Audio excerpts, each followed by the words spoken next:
নিন, এই পাদুকা জোড়া মাথায় নিয়ে জয় উর্মিমালার জয় বলতে বলতে নিজের কক্ষে চলে যান।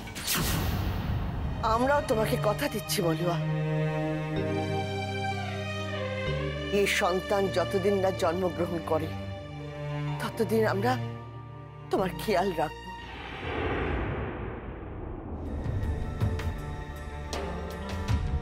এই পোশাকটা আমার ঠিক মানাবে না, না সূর্যকুমার? তোমার এই রূপের ছটার কাছে এই পোশাকের জাঁকজমক ফিকে লাগছে। যা, কি যে বলো না। তাই বেশ, আমার কথা না হয় তোমার বিশ্বাস হচ্ছে না, তাই না? কিন্তু এই আয়নাকে একবার জিজ্ঞেস করো তো, সে তো আর মিথ্যে কথা বলবে না। কাউকে জিজ্ঞেস করার কোনো দরকার নেই, তুমি যা বলবে আমি সেটাই মানব। তবে তুমি আমার একটা কথা মানবে? এই ঝুলন পূর্ণিমার উৎসবে যাওয়ার জন্যে আমাকে একটা পোশাক পছন্দ করে দেবে? কি বলে? ঝুলন পূর্ণিমা উৎসব? হ্যাঁ। এ তো ভারী আনন্দের উৎসব। তুমি জানো এই উৎসব আমাদের রাজ্যের বড় বড় উৎসবের মধ্যে অন্যতম। এই উৎসবে আমরা সবাই কালাচাঁদের মন্দিরে যাই, সেখানে পুজো দিই। বাবা মা কালাচাঁদের সামনে আরতি দেন, আর সেই আরতি দেখতে সারা রাজ্যের রাজ্যবাসী আমাদের এই রাজপ্রাসাদে এসে হাজির হন, ভিড় উপচে পড়ে। সূর্যকুমার, এবারে উৎসব হবে একটু অন্যরকম। অন্যরকম? হ্যাঁ। কিরকম? মানে এবারে কালাচাঁদের পুজোর আরতি তোমার বাবা মা করতে পারবেন না। সে কি বাবা? আরে দাঁড়াও দাঁড়াও, পুরো কথাটা শুনবে তো। তুমি বা কেন স্পষ্ট করে বলছো না ধাইমা যে কি হয়েছে? বলছি নিয়ম অনুযায়ী এই ঝুলন পূর্ণিমায় কালাচাঁদের আরতি করেন এই রাজ্যের রাজা এবং তার পাটরানী। কিন্তু তোমার বাবা মা তো এখন এই রাজ্যের রাজা বা রানী নয়। হ্যাঁ, তা তো বলো। তার মানে? মানেটা হলো গিয়ে এবারে পুজোয় আরতি করবি তুই এবং সূর্যকুমার, এই সূর্যনগরের নতুন রাজা রানী। তুমি শুনলে ধাইমা কি বললো? তুমি শুনলে? শুনলাম। আর তোমার এই আনন্দ দেখে মনে হচ্ছে যে এই ঝুলন পূর্ণিমার উৎসব সারা বছর চলুক, আর তোমার মুখেই হাসি আমি সারা বছর দেখি। উর্মিমালার এই হাসি মুখ তুমি আর বেশি দিন দেখতে পাবে না সূর্যকুমার। খুব শিগগিরই আমি তোমাকে আর ওই উর্মিমালাকে এমন এক জায়গায় পাঠাবো যেখান থেকে পার্থিব কোনো সুখেরই আস্বাদ তোমরা পাবে না। না, আর দেরি করা ঠিক হবে না। আগামী ঝুলন পূর্ণিমায় মোক্ষম সুযোগ। ওই দিনটাই তোমাদের মৃত্যু দিবস হবে সূর্য। ঝুলন পূর্ণিমায় কালাচাঁদের আরতির অনুষ্ঠান আমি তোমার আর উর্মিমালার শ্রাদ্ধ বছরে বদলে দেব। মিলিয়ে নিও। ঝুরি ঝুরি শিষ্যরি মস্করা মারং। আমায় ডেকেছেন মা বাবু? তুমি কে বাছা? তোমায় হঠাৎ ডাকতে যাব কেন? আমি দেহরক্ষী দলের প্রধান। ঝুলন পূর্ণিমার উৎসবে আমার নেতৃত্বেই দেহরক্ষীরা রাজা সূর্যকুমার ও রানী উর্মিমালাকে এখান থেকে মন্দিরে নিয়ে যাবে। আরে আসুন আসুন আসুন, আপনি আগে বলবেন তো, আপনার জন্য কতক্ষণ ধরে অপেক্ষা করে বসে আছি। আমাকে আপনি আজ্ঞে করবেন না। কেন? আমি সামান্য দেহরক্ষী। সামান্য কি বলছেন? আপনার উপর মানুষের জীবন মৃত্যু নির্ভর করে, জানেন তো। আপনার এই কাজটা যদি আমি একদিন করতে পেতাম না, নিজেকে ধন্য মনে করতাম। আপনি তো দেখছি বেশ রসিক মানুষ মা বাবু। আমার আরো কিছু গুণ আছে, সবাইকে দেখাই না। তবে আপনাকে আমার পছন্দ, তাই আপনাকে আমি দেখাতে পারি। নাকি? তাহলে দেখুন। হিরিশং শরণং ভূতং।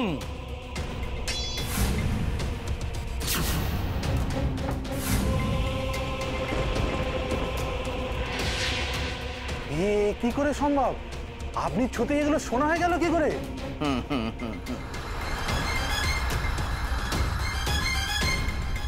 জাদুটা শিখবেন নাকি?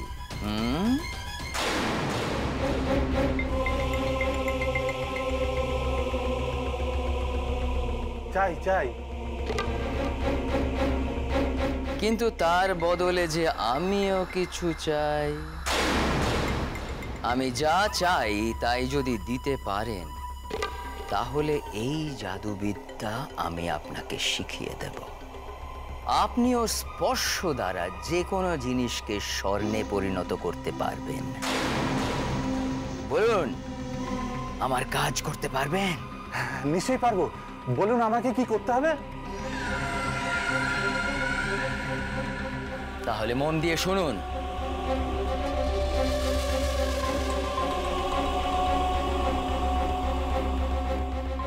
তা কি করে সম্ভব? কেন? আপনি যা চাইছেন তা আমার একার হাতে নেই। আপনি তো দেহরক্ষী দলের প্রধান। তা হলেও সেখানে আমি ছাড়া আরো বড় বড় বীর যোদ্ধারা থাকবেন। তারা তো রাজামশাইয়ের গায়ে আঁচ আসতে দেবেন না।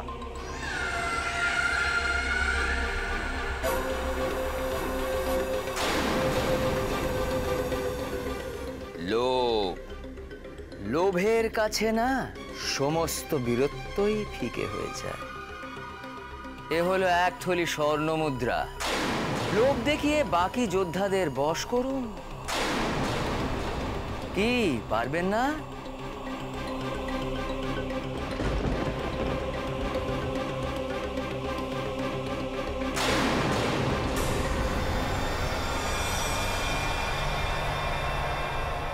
পারবো।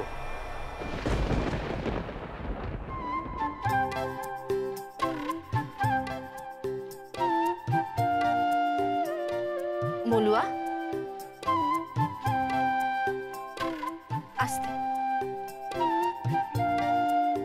আচ্ছা বড় মা, সেই তুমি আমুর জন্য খাবারটা নিয়ে এলে? আমু তোমাকে বললাম লাই যে আমুর খাবার লাগবে লাই। এইসব শাসন না মলুয়া, তুমি তোমার সন্তানকে করবে, বুঝেছো? আমাদের একদম নয়। আমরা বড় না, তাই শাসন করার অধিকারটা কিন্তু শুধুমাত্র আমাদেরই আছে, আর কারো নেই। এবার চুপচাপ লক্ষ্মী মেয়ের মতো এই খাবারগুলো খেয়ে নাও তো দেখি। একটুও যেন পড়ে না থাকে, তাহলে কিন্তু আমি খুব রাগ করব। জানো মলুয়া, এই সময় না ভালো মন্দ খেতে হয়। সূর্য হওয়ার সময় তো আমি কাঞ্চনমালাকে নিজের হাতে বসিয়ে খাওয়াতাম। আচ্ছা বড় মা, তোমরা আমার কথা কেন বিশ্বাস করছো লাই? আমি তো বলছি আমার সন্তান আমাকে রোজ ভালো মন্দ খাওয়ায়। সব বুঝেছি। এবার আমি তোমাকে নিজের হাতে খাওয়াবো। কোনো কথা বলবে না, চুপচাপ খেয়ে নাও তো।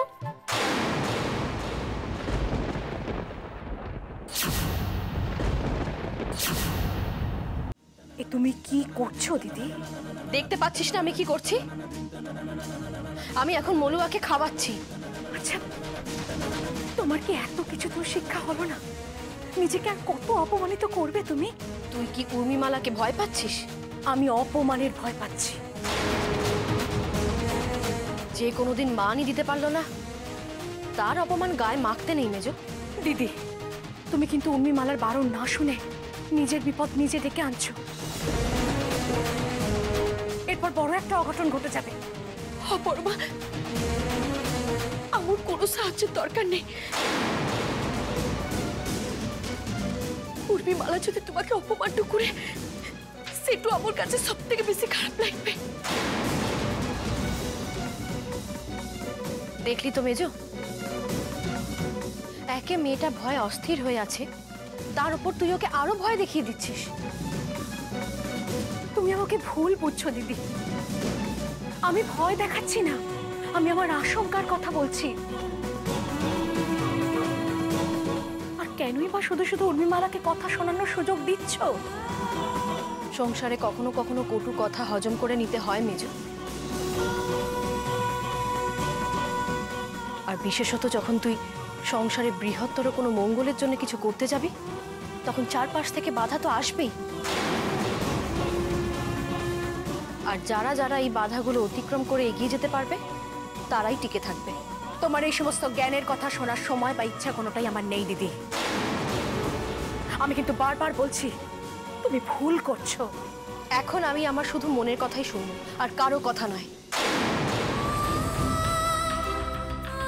আর আমার মন বলছে আমার নাতি বা নাতনি যেই আসুক না কেন তার এখন খিদে পেয়েছে, তাই আমার এখন মলুয়াকে খাওয়াতে হবে। আর এই যে মলুয়া, তুই কি রে? দিদি না হয় তোর প্রতি স্নেহ পরবশ হয়ে সবকিছু করছে, কিন্তু তুই কেন মেনে নিচ্ছিস? তুই তো দিদিকে আটকাতে পারতিস। কি চাস তুই? আমরা প্রাণে মরি, তাই তো? না না, বড় মা তো তোমার কথাই শুনছিলেন, তাহলে আমার কথা কেন শুনবে? বললাম না, আমি এখন শুধু আমার মনের কথা শুনবো, আর কারো কথা নয়। মেজো, তুই কেন শুধু শুধু ওকে ধমকাচ্ছিস? বেশ বেশ, আমি আর কাউকে কিচ্ছু বলবো না, কোনো কথা আমার কাউকে শুনতে হবে না। কিন্তু যখন দেখবে সবকিছু কি ব্যাপার, এখানে এত শোরগোল কিসের? আপনি মলুয়ার জন্য আবার খাবার নিয়ে এসেছেন? বারবার বারণ করা সত্ত্বেও আপনার শিক্ষা হলো না?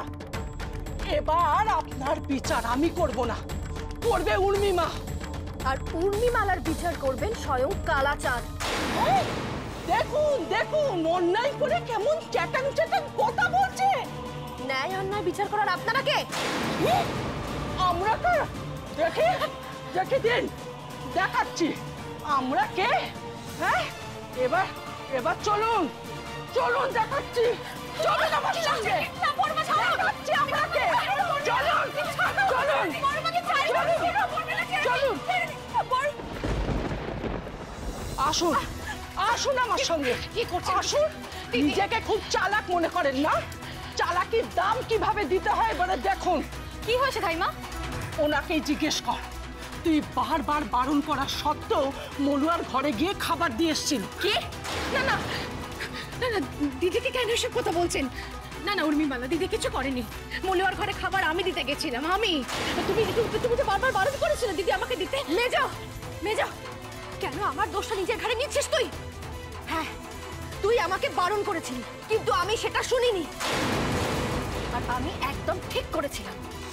তার জন্য না বিন্দু মাত্র অনুতাপ আমার মনে নেই।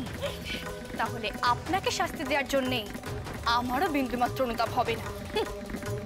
তোমার শাস্তিকে এখন আমি ভয় পাই না উর্মিমালা, কারণ ভয় পেতে পেতে না মানুষ এমন এক সময় পৌঁছে যায়, ভয় পেতেও সে তখন ভুলে যায়। তাহলে আমি আবার আপনাকে নতুন করে ভয় পেতে শেখাবো? আপনার সাহসটা খুব বেড়ে গেছে, তাই না? আর আমাদের বিন্দুমাত্র ভয় নেই উর্মিমালা, তোমার শেষের ঘন্টা না একেবারে বেজে গেছে। আমার শেষ দেখবেন আপনি? কিন্তু ততদিনে যে সূর্যনগরবাসী আপনার অস্তিত্বই ভুলে যাবে। কারণ আপনি জানেন, আপনার এই একটা ভুলের জন্যে আমি আপনাকে কি শাস্তি দিতে পারি? কি আর শাস্তি দেবে উর্মিমালা? বড় জোর মৃত্যুদণ্ড, তাই তো? এর চেয়ে বড় শাস্তি তুমি আর কি বা দিতে পারো? কিন্তু আমাদের শাস্তি দিতে গিয়ে নিজের শাস্তি আটকাতে পারবে তো? আমায় শাস্তি দেবে সেরকম কেউ এখনো অব্দি জন্ম নেয়নি। ঠিকই বলেছ উর্মিমালা, সে এখন মলুয়ার গর্ভে বড় হচ্ছে। একবার তাকে জন্ম নিতে দাও, তারপর তোমার বিনাশ কালাচাঁদ তার হাতেই ঘটাবেন। তাহলে আপনিও না একটা কথা কান খুলে শুনে রাখুন, আপনাদের এই মনোবাসনা কোনো দিনও পূর্ণ হবে না। কারণ আমি সেই সন্তানকে জন্মাতেই দেব না। তাকে আমি অঙ্কুরেই বিনাশ করে দেব। চেষ্টা তো করেছিলে উর্মিমালা, পেরেছো কি? আর পারবেও না, অহংকারের বশে তুমি এতটাই উন্মাদ হয়ে গেছো যে তোমার শেষের দিন যে আগত তুমি সেটাও ভুলে গেছো। এই কে কোথায় আছিস? এই বড় রানীকে এক্ষুনি প্রাসাদের বাইরে বের করে দে, আর কোনোদিনও যেন অন্তর্মহলে ঢোকার সাহস না পায়। তুমি ভয় পাচ্ছ উর্মিমালা? উর্মিমালা কাউকে ভয় পায় না। দিদি কি করছো কি? চুপ করো তুমি, চুপ করো। চুপ তো করেই আছি মেজ, কিন্তু আর কত? উর্মিমালা, উর্মিমালা, তুমি আমাকে এই প্রাসাদ থেকে বের করে দাও। প্রাসাদ এখন আমার কাছে কারাগার হয়ে গেছে। অন্তত এই প্রাসাদের বাইরে গিয়ে খোলা হাওয়ার নিচে একটু স্বস্তির শ্বাসটুকু তো নিতে পারবো। না না দিদি, এ তুমি কি বলছো? তুমি কোথাও যাবে না, কোথাও না। এই প্রাসাদ থেকে তোমাকে বিতাড়িত করার অধিকার উর্মিমালার নেই। একদিন ঠান্দির নিচে তোমাকে বরণ করে এখানে এনেছিলেন, তাই আজও এখান থেকে যদি কেউ তোমাকে বিতাড়িত করতে পারেন তা একমাত্র ঠান্দি। কোন জগতে আছেন আপনি মেজরানী? এই প্রাসাদে আর কারোর কোনো কথা চলবে না। এখানে কেবলমাত্র একজনেরই হুকুম চলবে, আর সে হলো উর্মিমালা। ঠাইমা, এই বড় রানীকে এই প্রাসাদ থেকে ঘাট ধরে বের করে দাও। আপু তোমার পায়ে পড়ি গো, তুমি বড় মাকে ছাড়ি দাও। বড় মা তো আমাকে খাবার দিতে গিয়েছিল, তাই যা হয়েছে সবকিছু আপুর জন্য হয়েছে।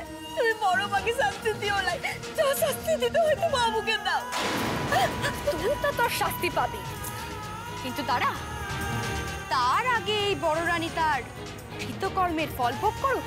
অন্তত এরপর তো আর কেউ তোর ঘরে যাওয়ার দুঃসাহস দেখাবে না, না তাই না? না উর্মিমালা, এভাবে তুমি বলো না। তো হয় তোমার, তুমি এভাবে দিদিকে তাড়িয়ে দিতে পারো না। এখান থেকে বেরিয়ে দিদি কোথায় যাবে বলো? সেটা তো আমাদের জানার দরকার নেই, যেখানে খুশি যাক। একটু আগেই বলছিল না, কোথায় গেলে প্রাণ খুলে শ্বাস নেবে, সেখানে গিয়ে বাঁচুক। না, তা হয় না। দিদি এখান থেকে কোথাও যাবে না, কোথাও না। সেটা আপনি ঠিক করার কে? আর বেশি কথা বললে না, আপনাকেও বের করে দেবো। তাই দাও, আমরা কেউ এখানে থাকতে চাইলে সবাই এখান থেকে চলে যাব।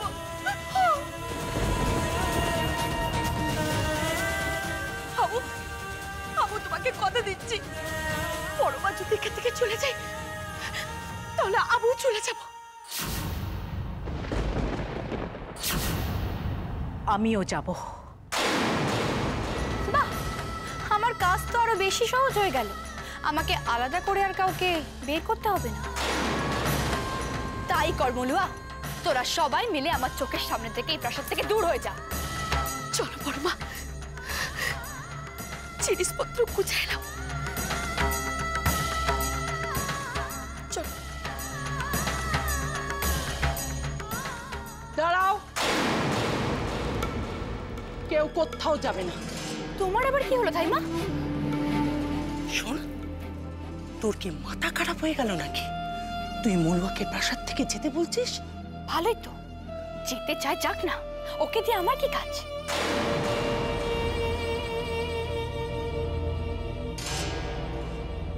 তোর বোকা, ওকে দিয়েই তো বড় কাজটা করাতে হবে। প্রতি পূর্ণিমায় মন্ত্রপুত শরবত যদি সূর্যকে না খাওয়ায়, সূর্য কি তোর বসে থাকবে? ও, এটা তো একদম ভুলে গেছিলাম। আজ ঝুলন পূর্ণিমা, মলুয়াকে দিয়ে সূর্যকে শরবতটা খাওয়াতে হবে। আপনাদের এত অনুরোধে আমি সিদ্ধান্ত নিয়েছি যে বড় রানীকে আমি বিতাড়িত করব না, তিনি এই প্রাসাদেই থাকবেন।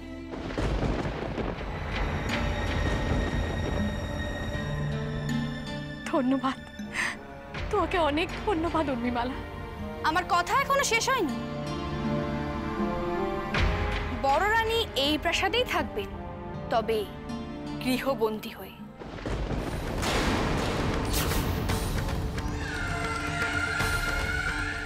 আমার অনুমতি ছাড়া এক স্থান থেকে অন্য স্থানে যাওয়া যাবে না। একটা ছোট্ট কক্ষে বন্দি হয়ে থাকবে।